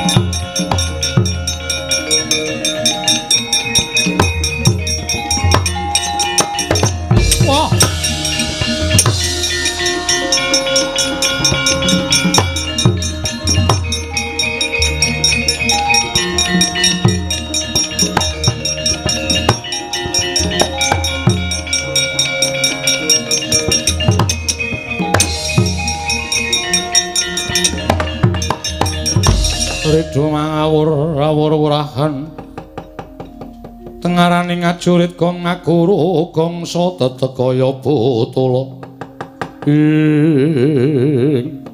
iki menungsane ya dasar para nyata wong jireh getih wedi mati wani nampa patembayaning Prabu Manik Maninten kowe melayu sipat kuping apa kaya ngono kuwi jiwaning satriya kowe anak satriya pengpengan nanging meringkus hatimu ora wani adu arep karo Prabu Manik Maninten. Aja kakehan gunem tanpa guna. Saiki wis anggere wis ngadeg ana ing kene. Kowe ngejak apa ayo tak ladeni. Kowe iso ngalahke Prabu Manik Maninten kelakon ngukup negara Ngastina. Ayo kowe iso ngalahke Kumbara Resi kelakon ngukup negara Ngastina. Kowe iso ngalahke Kumbara Dewa kelakon iso ngukup negara Ngastina. Tak sipat daya kekuwataning Gada Inten ora sirna marga ayo aja dundang wisanggeni keparat kowe. Wah, mati Wah! Wah!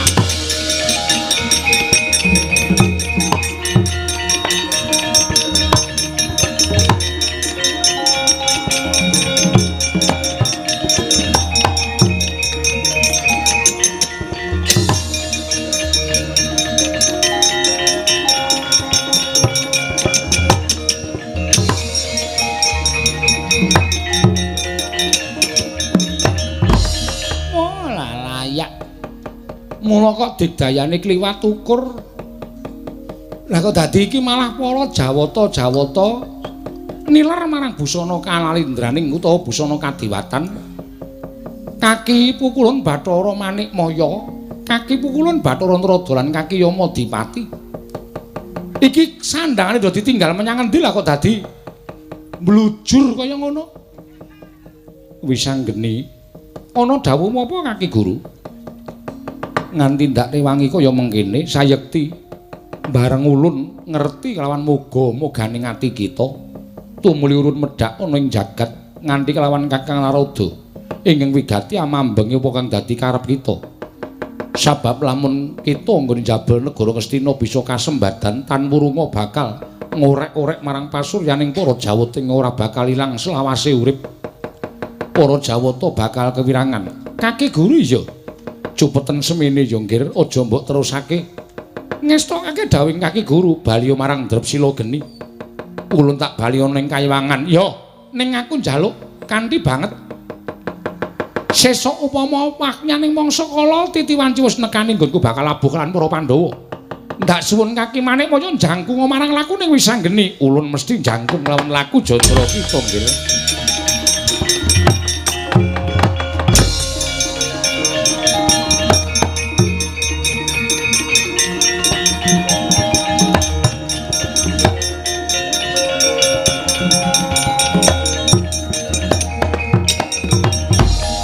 Kakang Narada wonten dawuh Yayi Manikmaya gandeng sedaya sampun ngatingal padhang Wisanggeni sampun murungaken niyatipun anjabel negari Ngastina menapa mboten langkung prayogi kundur dhateng Kayiwangan lajeng busana ingkang kasingetaken wonten ing tengahing wana mangke badhe kula pendhet sarana cipta kemawon Kakang Narada.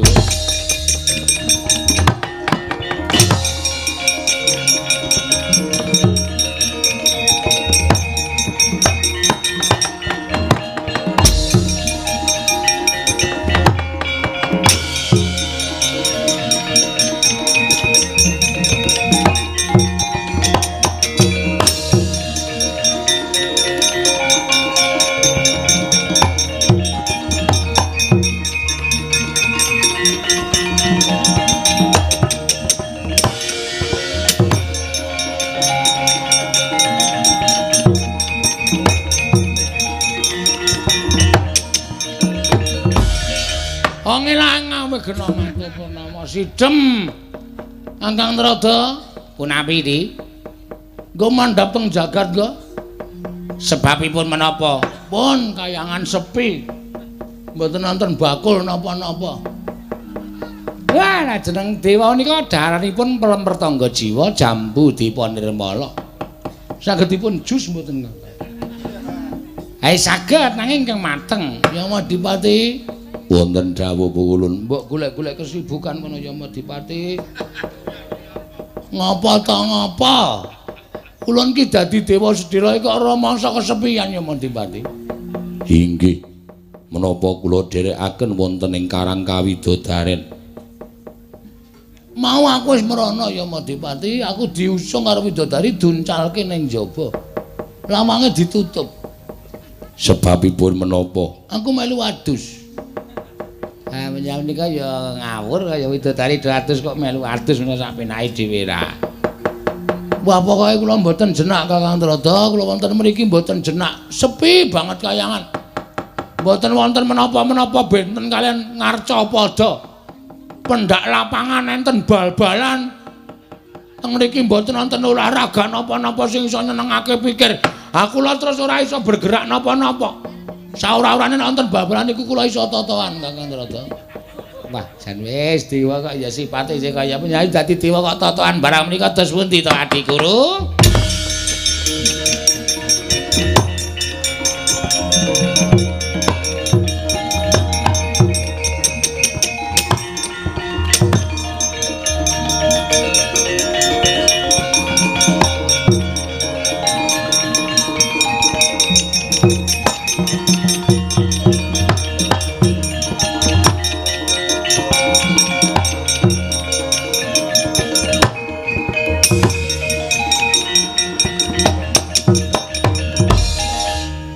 Rada wonten dawuh Yayi Manikmaya.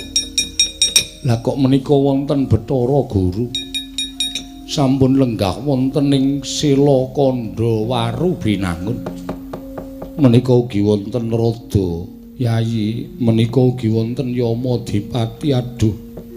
Kados pundi menika Rama Pukulun?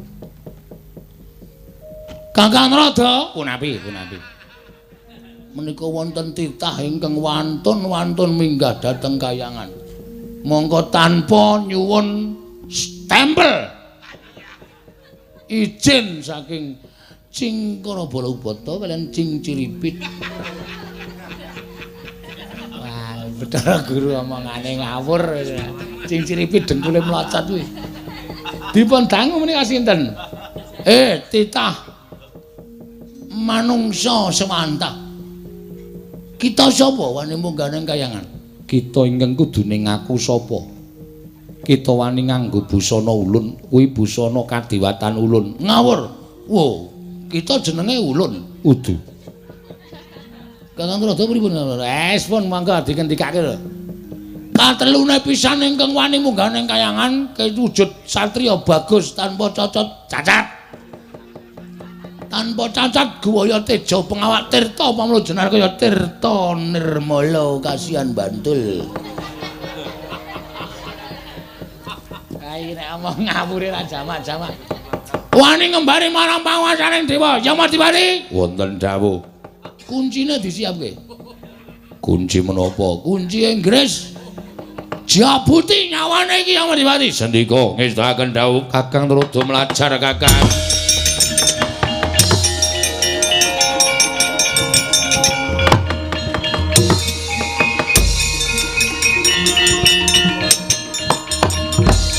Yamadipati goblok. Wonten menapa? Kita wis ulun dawuh jabut nyawane ceket. Dadak kesuwen titah lolos. Nek nganti medun ning Ngacapada terus omong nek ana dewa sing pakartine sak penake dhewe, sapa sing bakal kepirangan? Inggih. Inggih piye? Sebake dadi cacing kowe.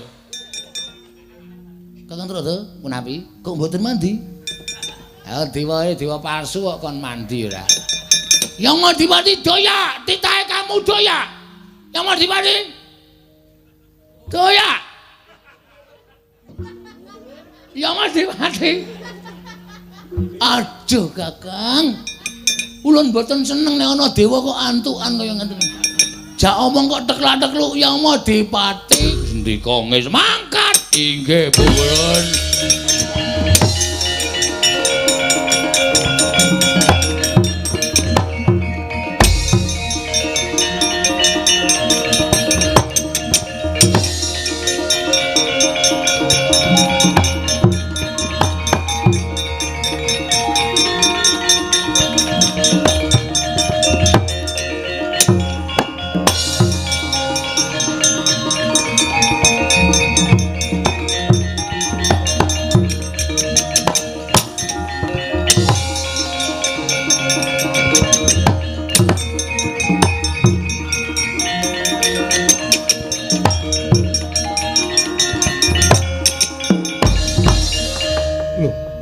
Sewu Rom. Iwang padha pukulun ingkang rawuh wonten ing jagat. Iwang pikulun manikmaya sembah kula kunjuk. Iya Kresna ulun tampa. Werkudara. Nggih. Iki lho iwang pikulun manikmaya rawuh. Wah, dewa ora nganggo sandhangan dewa. Aku dhewe ora ngerti. Guru hakekku ngaturke bekti. Iya Werkudara. Narada. Iya Werkudara. Yamadipati. Iya. Werkudara. Wonten menapa pukulun? Kresna niat ulun mambengi kareping wisanggeni nggone jabal negara Ngastina. Wis lakon wisanggeni tak elingake srana ulun memba ratu Tata Sabrang. Nanging bareng ulun bakal mundhut busana ulun, ana wong kang wani nganggo busana ulun. Satemah ulun munggah ning kayiwangan wis lenggah ning kayangan. Dene wong mau motho-motho kan panjenengan ulun. Lho, busana kadewatan dipun agem dening tiyang sanes. Iya Kresna. Matur seminggah. Matur mbah kula piyambak pulun mangke badhe bebantu dhateng paduka.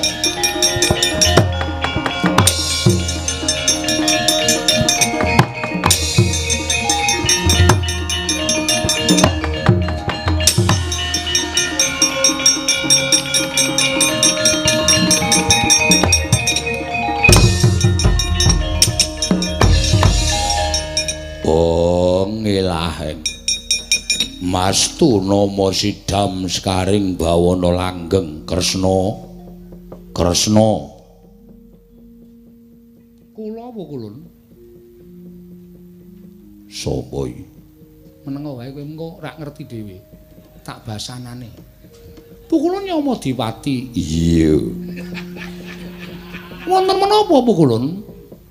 Apa kowe ngerti beburonku? Oh, mboten wonten kidang menjangan liwat papan mriki, Bu Ulun. Kelinci. Sapa iki?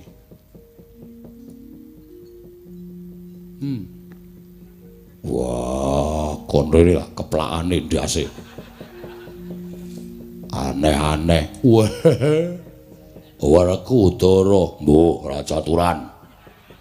Werkudara kita aja wani karo ulun jabut nyawa kita, jabutan. Sadurunge jabut tak jabut nyawamu. Pukulun Bathara Yamadipati gantos. Lho ganti piye? Ora ana pemaine cadangan kok kon ganti. Ganti ora? Apa aku mbok ora Petruk? Waduh. Wah, caidan ganti ora? Jangkah ora ganti. Ganti. Arep ngerol sedhela kok ora entuk. Ganti. Tak sapenake dhewe ora. Lah rak ngono wong kowe iki ponakan kok nganggo sandangan dhewe sing ngakon sapa? Babe. Babe sapa genjik wae? Wah sanes kok. Bapak. Oh tak kira nek babi genjik ora. Oh ngomonganmu ra cetha kok. Nggih, Pun. Gareng nendi? Ah mboten ngerti bedhek dhewe kok. Ndak darani kula ngandani gareng malah nesu-nesu ora.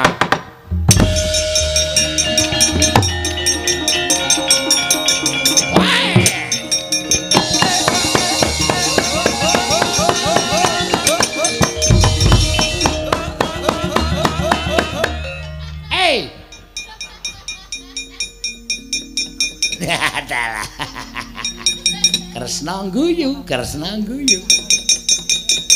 Kowe kok aneh-aneh ngopo to? Lho, kita ora basa karo dewa, ora basa ora apa pareng apa kowe? Kon nyokro sirahmu apa piye?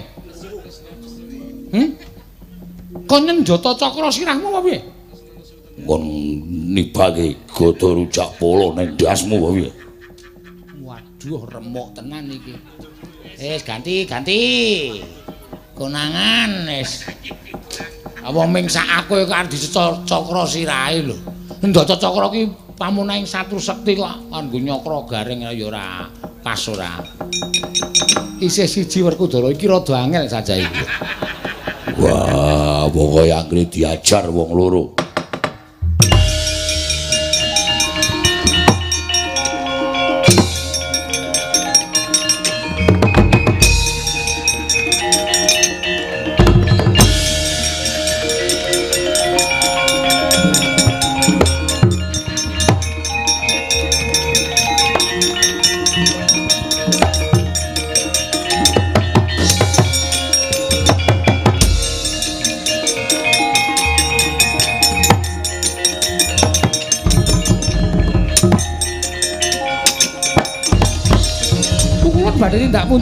Pukulun badhe tindak pundi? Oh, ngilah ngawe gramaja kowe. Sapa iki nggondhali jaket ulun? Pukulun sampun ngados ngaten. Ulun arep kondur makayangan. Mboten, ayo mandhap liyan wonten jagat. Wis ora jagat panas. Akeh wong tumindak angkara budi candala. Akeh wong udut. Sesek jagat. Mboten ngaturi mandhap rumiyin. Mandhap rumiyin kersa mboten. Ora. Mandhap nuwun kersa mboten? Ora, kula uncalaken lho. Wis uncalno wae Kresna.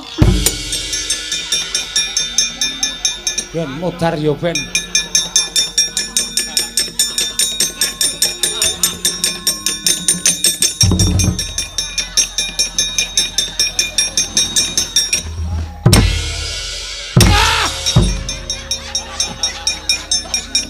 Arep minggat ndi kowe? Apa ora kowe? Wong mingkon saline kok kangelan lho. Aduh. Jagat Dewa Bathara. Ayo salin. Kresna, ulun ki dewa Gombal Amoh. Ayo salin. Salin ora. Werkudara. Ulun tibani guntur geni guntur angin.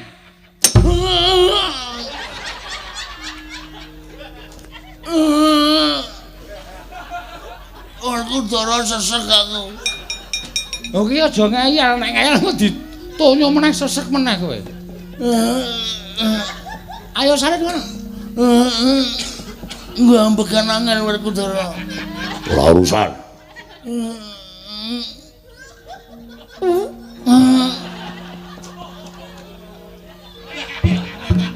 Ngopo? Nganti ketok lho. Nganti angine ketok lek arep mak bul-bul-bul. Pun, larak ngono wong ming Bagong kok dadak dadi Bathara Guru barang. Aneh-aneh ngesel-ngeselke. Lho, iki delok iki. Si. Ana Kresna kok kemringet kaya ngene iki. Merga ngoyak kowe.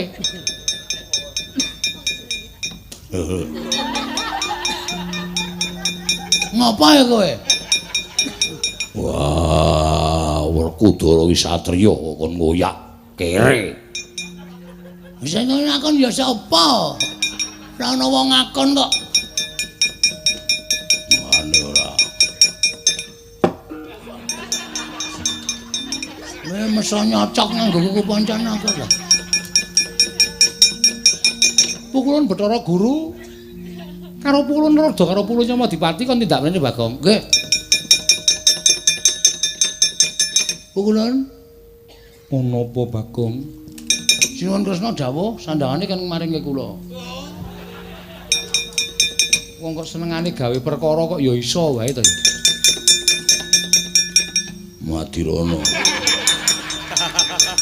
Kowe iki ya ngopo? Sesak. Mbok akon apa piye kok njoroke bokong ngono. Ya rak ngono.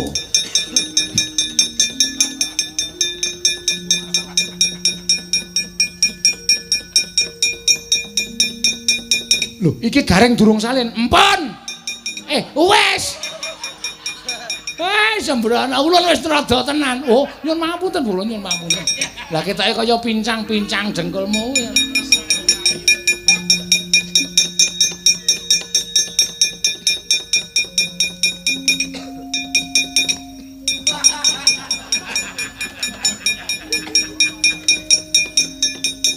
Wis Bathara Guru kek dawuh apa?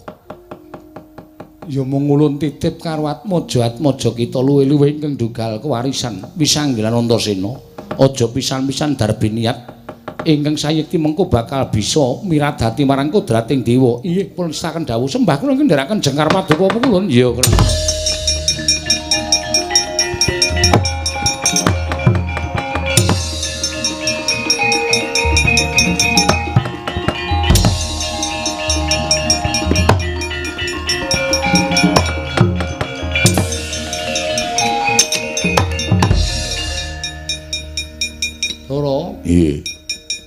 wis kanton madang kanan negara Ngamarta ning kae kok rantak-rantak lakune Kyai Prabu Dirudana karep menyang endi?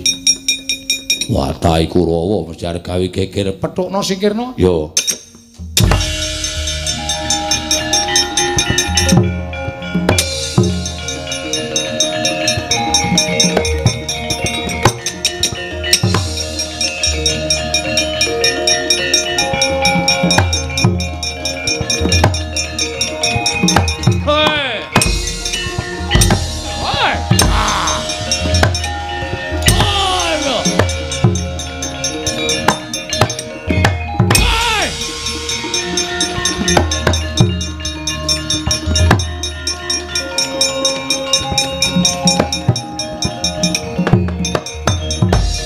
Arsa madangi jagat tumungup-mungup paneng sapucaking wukir marebak bangsa mirat keneng soroting surya mega lan gunung